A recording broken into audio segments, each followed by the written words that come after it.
সুপ্রিয় শিক্ষার্থীবৃন্দ, সবাইকে দীর্ঘদিন পর শুভেচ্ছা জানাচ্ছি। আজকে প্রাকৃতিক ভূগোল পরিচিতির প্রথম ক্লাসে আমাদেরকে স্বাগতম। আমি নাজিমুদ্দিন আহমদ, প্রভাষক, ভূগোল ও পরিবেশ, চাঁদপুর সরকারি কলেজ, চাঁদপুর। আজকের এই ক্লাসটি একটি ব্যতিক্রমী ক্লাস, মানে হচ্ছে অনলাইন ক্লাস, এবং পরবর্তী সময়ে আমরা হয়তো সবগুলো ক্লাস ততদিন পর্যন্ত কলেজ বন্ধ থাকবে অনলাইন ভিত্তিক নেওয়ারই চেষ্টা করব।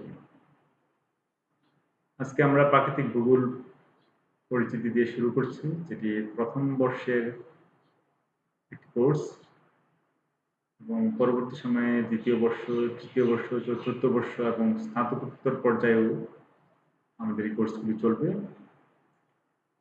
আজকে প্রথম বর্ষের কোর্স দিয়ে শুরু করছি। প্রাকৃতিক ভূগোল পরিচিতির একেবারেই বেসিক বিষয়টি নিয়ে আমরা আজকে শুরু করব, এবং পরবর্তী সময়ে প্রতিটি ইস্যু নিয়ে, প্রতিটি টপিক নিয়ে আমরা বিস্তারিত আলোচনায় যাব। আমরা প্রথমেই জেনে নিই যে প্রাকৃতিক ভূগোল কাকে বলে। প্রাকৃতিক ভূগোল হচ্ছে ভূগোলের যে শাখায়, অর্থাৎ এটি ভূগোলের প্রধান একটি শাখা, দুটি শাখা, প্রাকৃতিক ভূগোল ও মানব ভূগোল। তার মধ্যে একটি শাখা প্রাকৃতিক ভূগোল।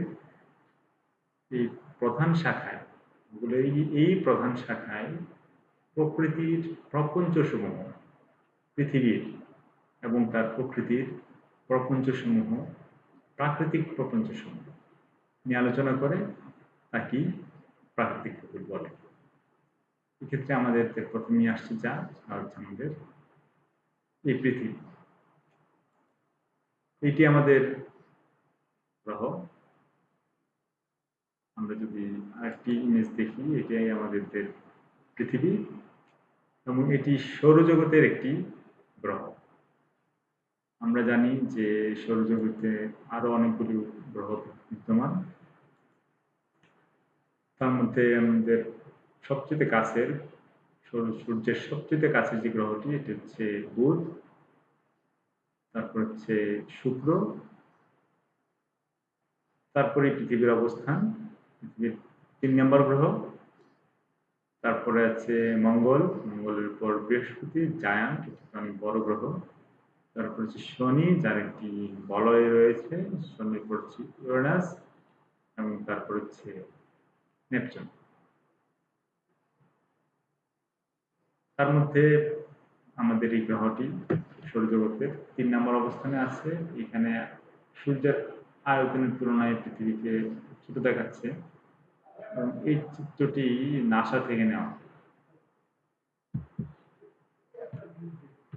আমরা পৃথিবীর পরিচয় যদি পেতে চাই, তাহলে আমাদের 3টি জিনিস মনে রাখতে হবে।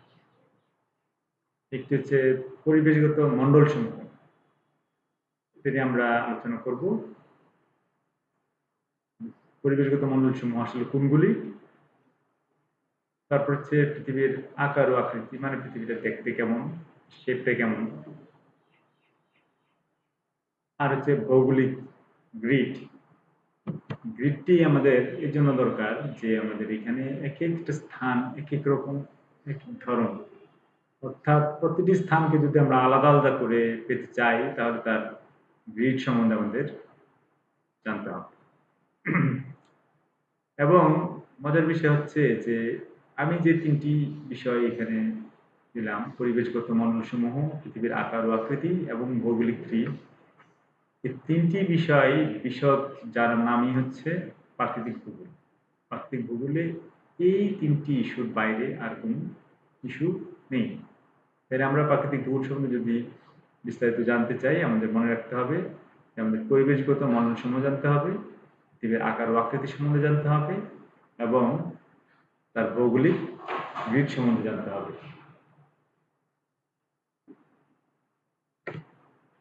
আমরা নেক্সট স্লাইডে চলে যাই। পরিবেশগত মণ্ডলের প্রথম যে মণ্ডলটি সেটি হচ্ছে অশ্বমণ্ডল। অশ্বমণ্ডল হচ্ছে পৃথিবীর শক্ত অজৈব অংশ, শিলা, খনিজ ও অন্যান্য উপাদানের সমন্বয়ে গঠিত। এটি পৃথিবীর বাইরে শক্ত পৃষ্ঠ এবং অভ্যন্তরকে বোঝায়। অর্থাৎ আমরা পৃথিবীর যে সারফেস, যে পৃষ্ঠে দাঁড়িয়ে আছি, এই পৃষ্ঠ থেকে পৃথিবীর কেন্দ্র পর্যন্ত পুরোটাই হচ্ছে অশ্বমণ্ডল এবং এটা সলিড বা শক্ত বা কঠিন। এই কঠিন এই অংশটি হচ্ছে এবং অজৈব অংশটি, এই কঠিনের মধ্যে অজৈব অংশটি হচ্ছে অশ্বমণ্ডল। জৈব অংশটির ভিন্ন নাম, ভিন্ন মণ্ডল হিসেবে আমরা জানব। তাহলে অশ্বমণ্ডল হচ্ছে কঠিন অংশ, অশ্বমণ্ডল হচ্ছে অজৈব অংশ এবং অশ্বমণ্ডল হচ্ছে পৃথিবীর যে শক্ত যে কাঠামো রয়েছে, স্ট্রাকচারটি রয়েছে, এটি হচ্ছে অশ্বমণ্ডল। আমরা এখানে কিছু খনিজের ছবি দেখতে পাচ্ছি। আমরা পরবর্তী স্লাইডে চলে যাই। পরিবেশগত মণ্ডলের আরেকটি মণ্ডল হচ্ছে গ্যাসিয়াস মণ্ডল বা বায়ুমণ্ডল। এটি পৃথিবীকে ঘিরে বায়ুর বিশাল যে গ্যাসীয় আবরণ, এটি হচ্ছে বায়ুমণ্ডল। এটার সীমানা ঠিক এক জায়গায় গিয়ে বলা যায় না যে এটি তার শেষ সীমানা, কারণ যেখানে আমি আপাতত শেষ সীমানা মনে করছি, এতই বেশি মুভমেন্ট বা নড়াচড়ায় থাকে যে সীমানা মুহূর্তের মধ্যে পরিবর্তন হয়ে যায়। সহজেই চিহ্নিত করে রাখা যায় না যে এটা বায়ুমণ্ডলের সীমানা। বায়ুমণ্ডলের গ্যাসগুলি এবং তার মধ্যে যে সূক্ষ্ম যে কণাগুলি রয়েছে তা তরলের মতো বিভিন্ন রকম আচরণ করে। এটি একটি জটিল অবস্থায় রয়েছে। এর অনেকগুলি উপাদান রাসায়নিক এবং জৈব রাসায়নিক বিক্রিয়ায় পৃথিবী থেকে উৎপন্ন হয়েছে। অনেকগুলি বললাম এই জন্য যে কিছু কিছু আছে যেগুলো পৃথিবী থেকে উৎপন্ন হয়নি, উল্কাপাতের ফলে সৃষ্টি হয়েছে। তবে সিংহভাগই বিভিন্ন ধরনের রাসায়নিক এবং জৈব রাসায়নিক বিক্রিয়ায় পৃথিবী থেকেই তার উৎপত্তি। এটি হচ্ছে আরেকটি মণ্ডল, বায়ুমণ্ডল, যে লিকুইড তরল। আমরা অশ্বমণ্ডলের ক্ষেত্রে পেয়েছিলাম কঠিন, বায়ুমণ্ডলের ক্ষেত্রে পেয়েছিলাম গ্যাসিয়াস বা বায়ু, আর বায়ুমণ্ডলের ক্ষেত্রে হচ্ছে এটি তরল। এটি পৃথিবীর মোট পানিকে বর্ণনা করে। পৃথিবীর যত ধরনের পানি আছে তার সর্বপ্রকার সব পানিকেই বর্ণনা করে। বায়ুমণ্ডল মহাসাগর, হ্রদ, নদী, মাটি, হিমবাহ এবং ভূগর্ভস্থ পানি সহ পৃথিবীর বিভিন্ন স্থানে এই পানি বিদ্যমান। বাষ্পীভবন, ঘনীভবন, জলবায়ু, বৃষ্টিপাত, অনুপ্রবেশ বা ইনফিল্ট্রেশন, অনুপ্রবেশ অথবা ইনফিল্ট্রেশন এবং ভূগর্ভস্থ পানি প্রবাহ দ্বারা পানি এক স্থান থেকে অন্য স্থানে স্থানান্তরিত হয়। আমরা যদি পানি চক্রটির দিকে খেয়াল করি তাহলে দেখব যে কিভাবে পানি এক স্থান থেকে অন্য স্থানে যাচ্ছে। তাহলে বায়ুমণ্ডল হচ্ছে সকল প্রকারের পানিকেই বর্ণনা করা। এটি হচ্ছে আমাদের আরেকটি মণ্ডল। তাহলে আমরা তিনটি মণ্ডল পেলাম, অশ্বমণ্ডল, বায়ুমণ্ডল, বায়ুমণ্ডল। তিনটি মণ্ডলই হচ্ছে অজৈব, যাতে কোনো প্রাণ নেই। তাহলে আরেকটি মণ্ডল আছে যার প্রাণ আছে, এই মণ্ডলটি হচ্ছে জীবমণ্ডল। পৃথিবীর সমস্ত জীবন্ত জিনিস, উদ্ভিদ এবং প্রাণী নিয়ে এই মণ্ডলটি গঠিত। এই মণ্ডলটি বিবর্তন প্রবণতা, বৈচিত্র্য এবং জটিল জীবন প্রক্রিয়ায় পরিপূর্ণ। এই ক্ষেত্রে পদার্থের সাইক্লিং এর মধ্যে কেবল জীবের মধ্যে বিপাকীয় প্রতিক্রিয়াই জড়িত না, অনেকগুলো অ্যাবায়োটিক রাসায়নিক প্রতিক্রিয়াও জড়িত। এই সমস্ত ক্ষেত্রটি গতিশীল মিথস্ক্রিয়া, বায়োজিও কেমিক্যাল সাইক্লিং দ্বারা আন্ত সম্পর্কিত। আমরা মণ্ডলের এই চারটি মণ্ডল জানলাম, পরিবেশগত মণ্ডলের অশ্বমণ্ডল, বায়ুমণ্ডল, বায়ুমণ্ডল এবং জীবমণ্ডল। প্রতিটি মণ্ডল নিয়ে আরো বিশদ আলোচনা রয়েছে।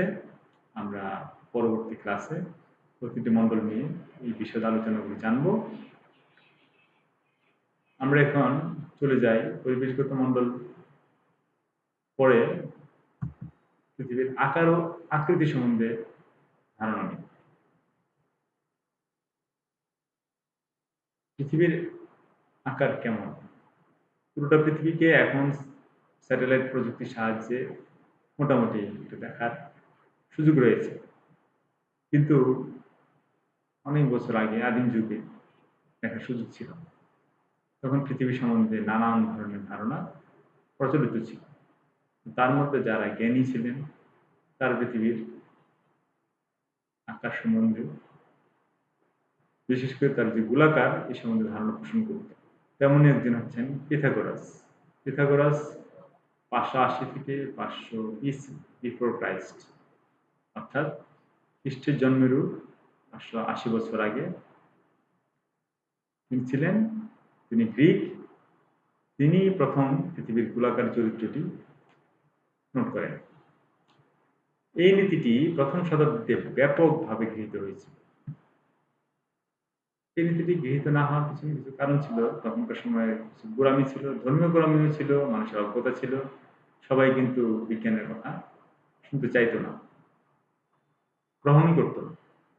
কিন্তু এটি প্রথম শতাব্দীতে ব্যাপকভাবে গৃহীত হয়েছিল।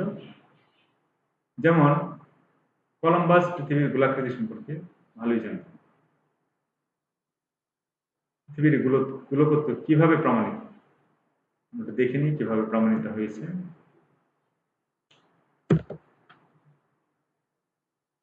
পিথাগোরাস দেখেন যে জাহাজগুলির দূরত্ব অতিক্রমের সাথে সাথে দিগন্তের নিচে ডুবে যাওয়ার মতো দেখায়।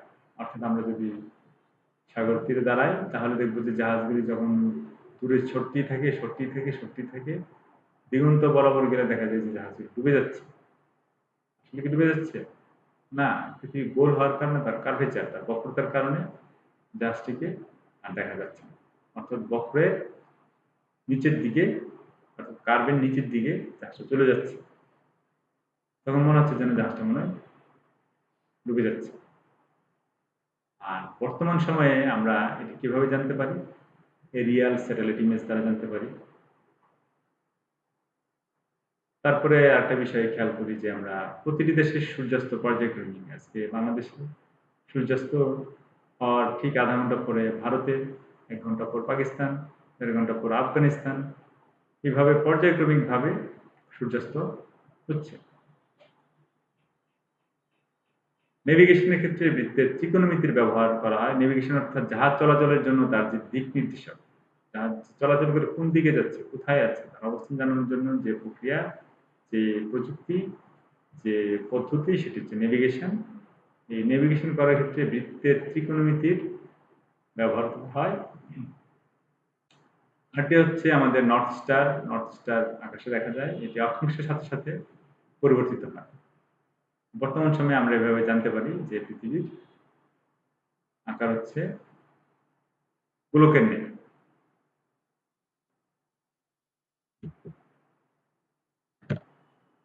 যাই হোক, পিথাগোরাস গোলাকার পরিপূর্ণতা ধরে নিয়েছেন। স্যার আইজাক নিউটন 1687 খ্রিস্টাব্দে যুক্তি দিয়েছিলেন যে পৃথিবীর ঘূর্ণন নিরীক্ষীয় অঞ্চলে সর্বোচ্চ, অর্থাৎ পৃথিবী যে লাঠিমের মতো ঘুরছে সেটা ইকুয়েটর, নিরীক্ষীয় অঞ্চলে সর্বোচ্চ, এবং এর ফলে একটি স্থিতি তৈরি করে। তিনি পৃথিবীকে কমলাকৃতি বলেছিলেন, অর্থাৎ কমলা লেবুর মতো, অনেকটা পানি ভর্তি ঘূর্ণায়মান বেলুনের মতো। যেমন বৃহস্পতি গ্রহটি প্রায় ডিমাকৃতি, সাধারণ টেলিস্কোপের সাহায্যে পরিলক্ষিত হয়। খুব বেশি ভিতরে যাওয়ার দরকার নেই, বাইরের দিক দিয়ে তার শেপটি কেমন, এটার জন্য উনি বলেছিলেন যে এটি পানি ভর্তি ঘূর্ণায়মান বেলুনের মতো। অর্থাৎ ঘুরতে থাকলে বেলুনটা আস্তে আস্তে পানির চূড়ার দিকে স্ফীত হয়ে যায়। ঠিক তেমনি পৃথিবীর ইকুয়েটর বরাবর ঘূর্ণন যেহেতু সর্বোচ্চ, এদিকে স্ফীত হয়ে যাচ্ছে। আমরা এই চিত্রে দেখতে পাচ্ছি, এখানে একটি ছোট্ট একটি চিত্র আছে। দেখতে পাচ্ছি যে ইকুয়েটরে হচ্ছে ৭,৯২৭ মাইল, আর উচ্চ অক্ষাংশের দিকে হচ্ছে ৭,৯০০ মাইল। গতি কিছুটা দিকে কম, আর ইকুয়েটর বরাবর গতি অনেক বেশি। আমরা এখন জানবো যে পৃথিবীর ডাইমেনশন কত।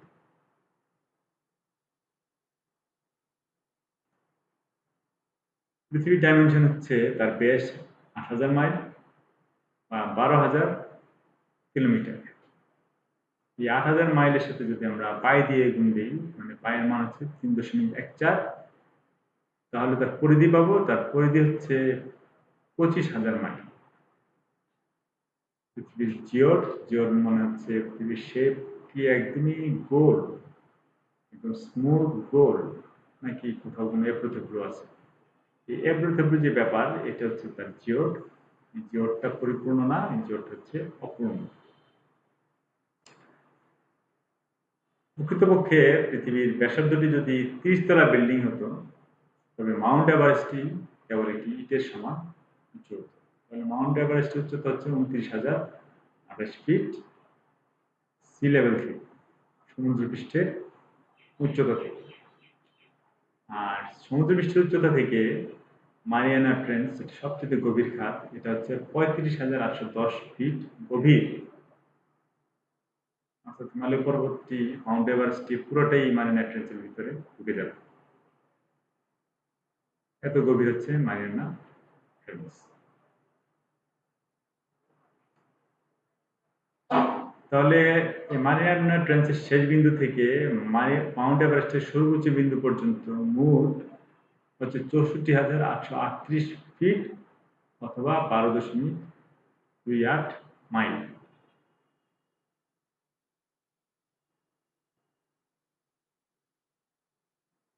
অনেক গভীর মারিয়ানা ট্রেঞ্চ কিংবা মাউন্ট এভারেস্ট অনেক উঁচু।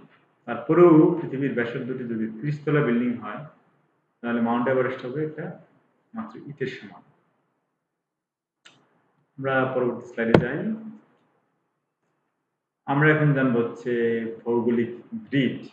প্রথমে বলেছিলাম যে ৩টি বিষয়: পরিবেশগত মণ্ডল, পৃথিবীর আকার ও আকৃতি এবং ভৌগোলিক গ্রিড। এখন আমরা ভৌগোলিক গ্রিড সম্বন্ধে জানবো। গ্রিড হচ্ছে তার অক্ষাংশ ও দ্রাঘিমাংশ। তার মধ্যে মেরিডিয়ান যে লাইনগুলি আছে, এগুলো দ্রাঘিমাংশকে নির্দেশ করে, আর সমান্তরাল যে বৃত্তাকার লাইনগুলি আছে, সেগুলো হচ্ছে অক্ষাংশ হিসেবে নির্দেশ করে।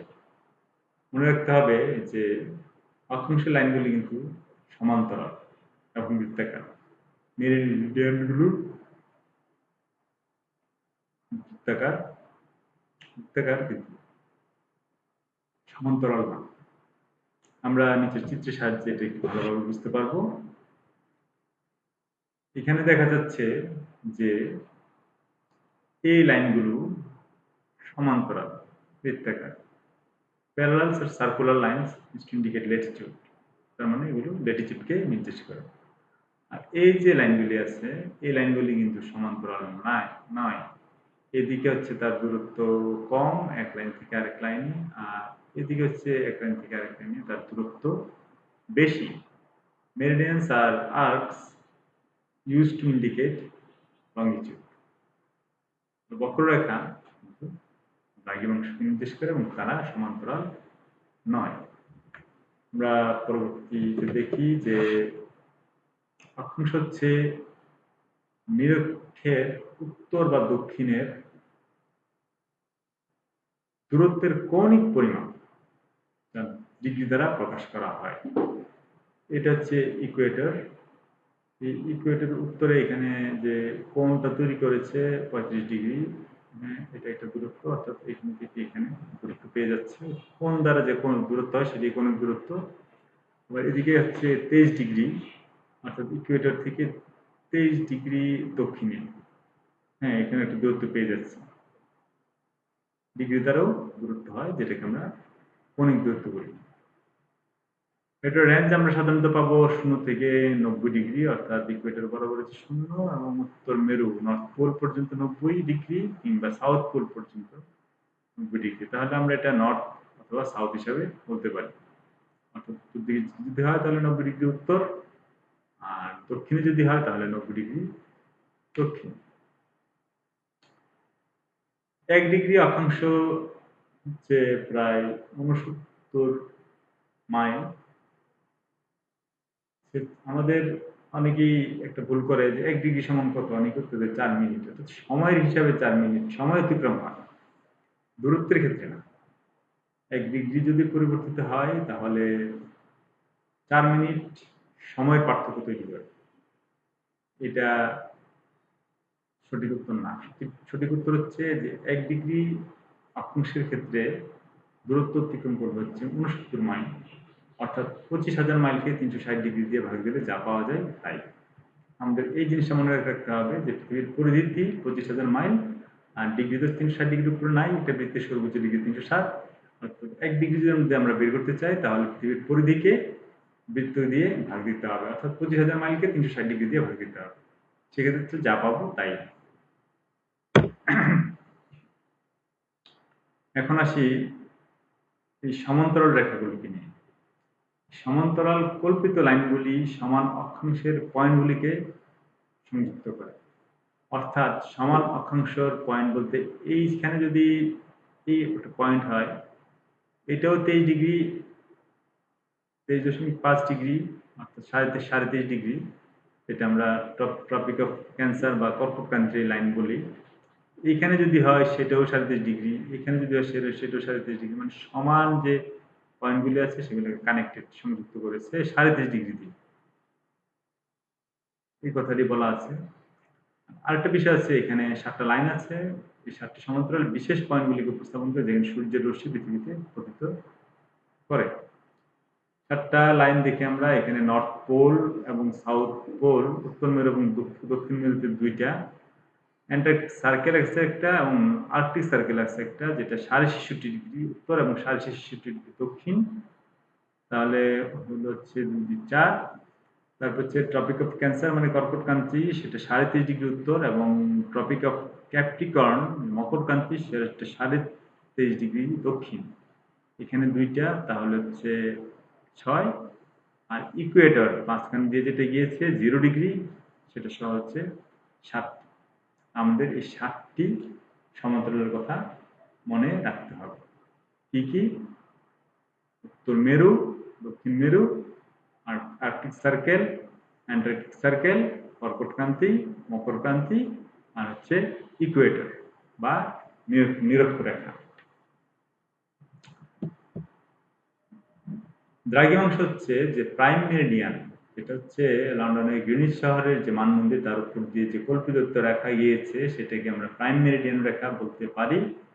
এর পূর্বে পশ্চিমে দূরত্বের কৌণিক পরিমাপ, এটাও কৌণিক পরিমাপ, এটাও ডিগ্রি দ্বারা প্রকাশ করা হয়। এটা হচ্ছে মেরিডিয়ান থেকে পূর্ব দিকে অথবা পশ্চিম দিকের যে দূরত্ব। এর আগে আমরা দেখেছিলাম কৌণিক দূরত্ব, সেটা দেখেছিলাম যে ইকুয়েটর থেকে উত্তরে বা দক্ষিণে। আর এখানে হচ্ছে প্রাইম মেরিডিয়ান থেকে পূর্বে বা পশ্চিমে। যেমন এখানে একটা শহর হচ্ছে ফ্রিটাউন, সেটা 13 ডিগ্রি পশ্চিমে প্রাইম মেরিডিয়ান। তার মানে এটা হচ্ছে একটা ডিস্টেন্স। এখান থেকে তার দূরত্ব কিন্তু দেখাচ্ছে, ডিগ্রি যেমন দেখাচ্ছে দূরত্ব দেখাচ্ছে। এই প্রাইম মেরিডিয়ান থেকে দ্রাঘিমাংশগুলো কত দূর পর্যন্ত বিস্তৃত? এটা হচ্ছে সর্বোচ্চ 180 ডিগ্রি বা আন্তর্জাতিক তারিখ রেখা পর্যন্ত বিস্তৃত। ওখানে গেলে এটা আবার 0 হয়ে যাবে। দুঃখিত, এটা ওখানে গেলে একদিক থেকে পূর্ব শেষ হবে, আরেক দিক থেকে পশ্চিমেরও শেষ হবে। এটা রেঞ্জ হচ্ছে 0 থেকে 180 ডিগ্রি ইস্ট আর ওয়েস্ট, অর্থাৎ 180 ডিগ্রি পূর্ব বলতে পারবো, একই রেখাকে আবার 180 ডিগ্রি পশ্চিম বলতে পারবো। আমরা এখন দেখেছে দ্রাঘিমাংশের ডিগ্রির দৈর্ঘ্য কত। আমরা তখন অক্ষাংশের ডিগ্রির দৈর্ঘ্য জেনেছিলাম এখন দ্রাঘিমাংশের ডিগ্রির দৈর্ঘ্য আসলে একই জায়গায় একরকম, যেহেতু এটা প্যারালাল নয়। আমেরিকার কিছু হিসাব আমাদের এখানে আছে, যেমন সান ডিয়েগোতে এক ডিগ্রিতে 57 মাইল পাওয়া যায়, সান ফ্রান্সিসকোতে পাওয়া যাচ্ছে 54 মাইল, সিয়াটলে পাওয়া যাচ্ছে 46 মাইল, আর অ্যানকরেজে পাওয়া যাচ্ছে 45 মাইল। এখানে লক্ষণীয় হচ্ছে যে এটা 32 ডিগ্রি নর্থ, 32.5 ডিগ্রি। এখানে 57 মাইল, তারপরে 38 ডিগ্রি নর্থ, এখানে 54 মাইল। অক্ষাংশ বেড়েছে কিন্তু দৈর্ঘ্য কমেছে। সিয়াটল 48 ডিগ্রি নর্থ, এখানে 46 মাইল। অ্যানকরেজ 60 ডিগ্রি নর্থ, 35 মাইল, যেহেতু এগুলো প্যারালাল না। অর্থাৎ ইকুয়েটরের দিকে আসতে থাকলে এগুলোর প্রশস্ততা বেড়ে যাবে, আবার পোলের দিকে যেতে থাকলে তার প্রশস্ততা কম থাকবে। পোল নর্থ মানে 90 ডিগ্রি, আর ইকুয়েটর মানে হচ্ছে 0 ডিগ্রি। 0-তে বেশি হবে, 0 ডিগ্রি ইকুয়েটরে বেশি হবে, আবার 90 ডিগ্রিতে কমে যাবে। এটাই আমরা এখানে দেখলাম যে 35 ডিগ্রি নর্থে 57 মাইল, 38 ডিগ্রি নর্থ হচ্ছে 54 মাইল, 48 ডিগ্রি নর্থ হচ্ছে 46 মাইল, 60 ডিগ্রি নর্থ হচ্ছে 35 মাইল। তাহলে আমরা দ্রাঘিমাংশের এক ডিগ্রির দৈর্ঘ্য ফিক্সড না, বিষয়টি কি বোঝায় সেটা জানতে পারলাম।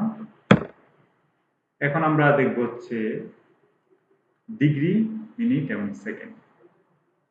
একটি বৃত্ত মানে 360 ডিগ্রি, এতটুকু ফিক্সড। এখন প্রতি ডিগ্রিকে আমরা যদি একটু ক্ষুদ্র মান পেতে চাই তাহলে 60 দ্বারা ভাগ করব, ভাগ করলে পাবো মিনিট। আবার মিনিটকেও যদি আর ক্ষুদ্র পেতে চাই তাহলে মিনিটকে 60 দ্বারা ভাগ করলে পাবো হচ্ছে সেকেন্ড। আমরা ঢাকার অবস্থানটা জেনে নিই। ঢাকার অবস্থান হচ্ছে 23 ডিগ্রি 46 মিনিট 37.8336 সেকেন্ড উত্তর অক্ষাংশ, এবং 90 ডিগ্রি 23 মিনিট 58.0272 সেকেন্ড পূর্ব দ্রাঘিমাংশ। এটা হচ্ছে ঢাকার অবস্থান। সেকেন্ডের চেয়ে মিনিট ছোট, যেহেতু আমাদের মান নেই, সেক্ষেত্রে সেকেন্ডের পরে আমরা দশমিক ইউজ করেছি, দশমিক ব্যবহার করেছি আরো ক্ষুদ্র ক্ষুদ্র মান পাওয়ার জন্য। তাহলে আমরা ডিগ্রি, মিনিট, সেকেন্ড জেনে নিলাম। এই মিনিট সেকেন্ড কিন্তু ঘন্টা মিনিট সেকেন্ড না, ডিগ্রি মিনিট সেকেন্ড। এটা মনে রাখতে হবে যে ডিগ্রি মিনিট সেকেন্ড যখন বলবো তখন যেন এটা খেয়াল থাকে যে এটা কিন্তু ঘন্টা মিনিট সেকেন্ড নয়। মোটামুটি আজকে পর্যন্ত এই ছিল আমাদের ক্লাস।